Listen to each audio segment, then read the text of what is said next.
How you doing? Mike Mosher from Mosher Farms. Today is January 20th, 2017. Happy New Year to everybody. Coming to you today with a winter garden update.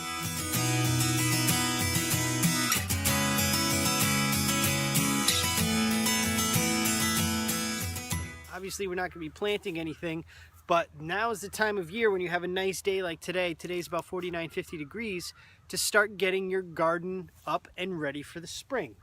You want to take advantage of all that you can all the time, especially when we're doing a small garden, very intensive garden like this. You want to do your best to utilize every spare moment so that you are ready and prepared for the season to come.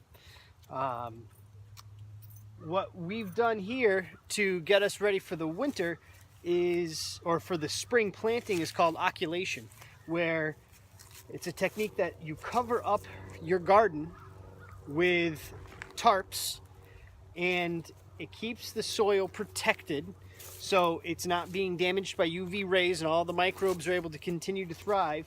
But at the same time, it is suppressing any kind of weed growth and germination. Now, obviously now in January, the weed growth is minimal. But by keeping this on, when the temperature warms up, in March, something like that, when the temperature is just right for weed germination, all the weeds are going to germinate. They're not going to have any light, and they're going to die. And what that does is that creates what's called a stale seed bed. And that's key for our kind of growing. We don't want to spend time weeding. And you guys probably at home don't want to spend time weeding as well. So by tarping your area or mulching heavily, that sort of thing will help prevent weeds from getting the upper hand.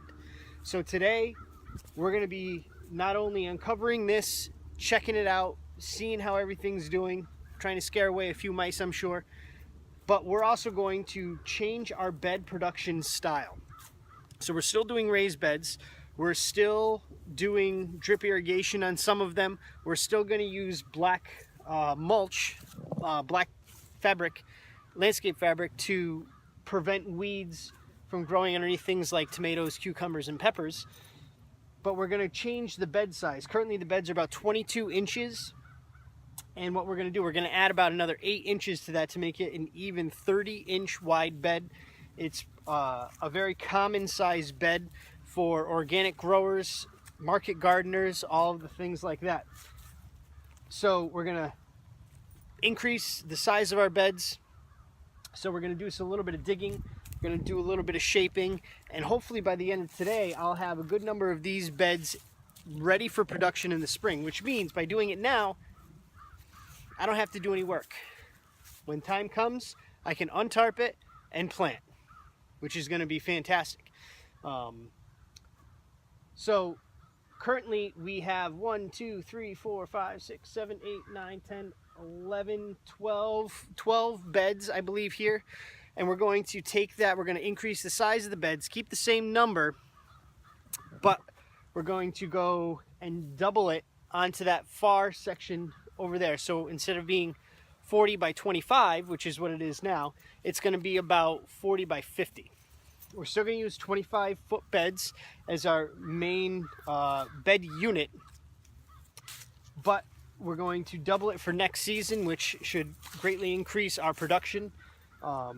If you guys haven't heard of somebody named Curtis Stone, check out his YouTube channel. It's theurbanfarmer.co is the website. A lot of great information. He's got over 300 videos. He's somebody who on a third of an acre is grossing $100,000 using these really intensive production methods. Just a wealth of information, very knowledgeable, very helpful to people. So, you know, if you would like to know more about what we're doing in that style of growing, feel free to check out his channel. Another person that's awesome to look up and read his book is J.M. Fortier, Jean Martin. He's got a book. There's some YouTube videos about him. There's also some online workshops that are available, that even on YouTube for free. And he talks all about his production methods, and he does the same thing as this. He grosses about $150,000 on an acre. But his style is a little bit different than Curtis Stone's. So you know, by taking as much information as I can get, I'm going to try and create a production system that works for here in East Windsor, Connecticut. All right, stay tuned for the uncovering of the beds.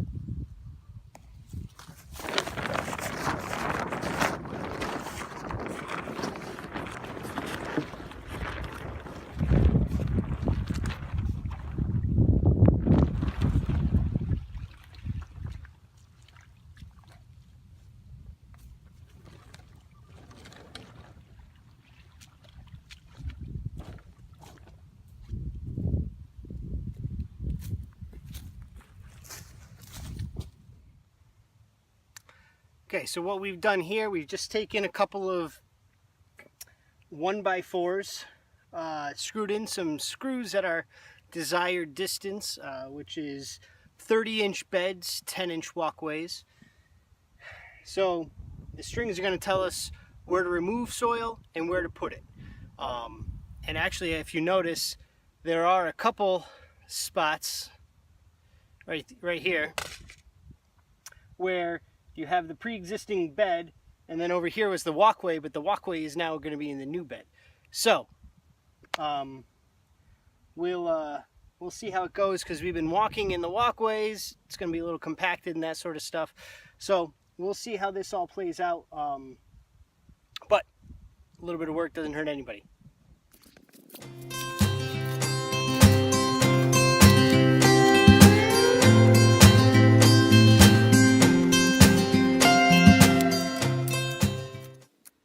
Okay, so what we've done so far is we've taken the dirt out of the walkways, shoveled it into the beds, and now we're just going to rake it out, make it look nice, and get it ready for our compost and soil amendment applications, which are going to happen in a couple weeks.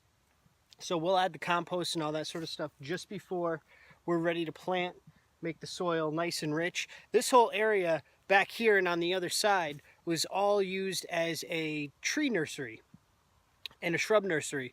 So the organic content in this soil is low, like really low.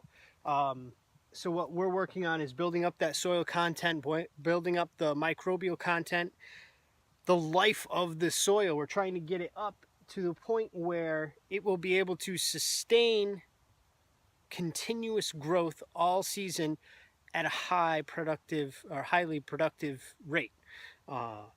So if we could just grow in this, productivity would be much lower, but by adding compost, different non-chemical fertilizers, so things like bone meal, feather meal, kelp, crab shell meal, all that sort of stuff adds a lot of calcium, a lot of carbon, a lot of nutrients to the soil, which will just cause everything to explode when we finally start planting.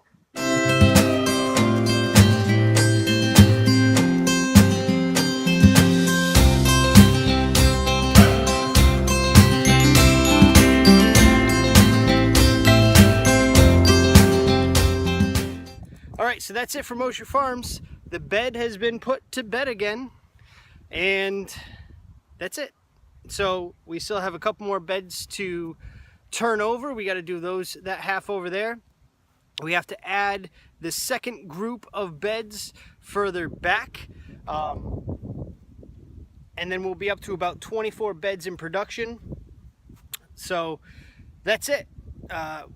Just about maple syrup season, about 2 weeks away from tapping.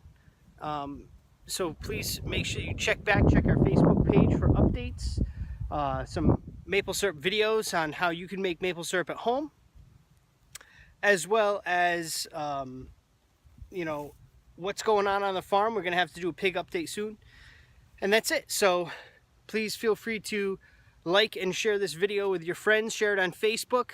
If you haven't looked us up on Facebook yet, please look us up at Mosher Farms on Facebook, or you can check out our website, mosherfarms.com. Thanks a lot. Take care.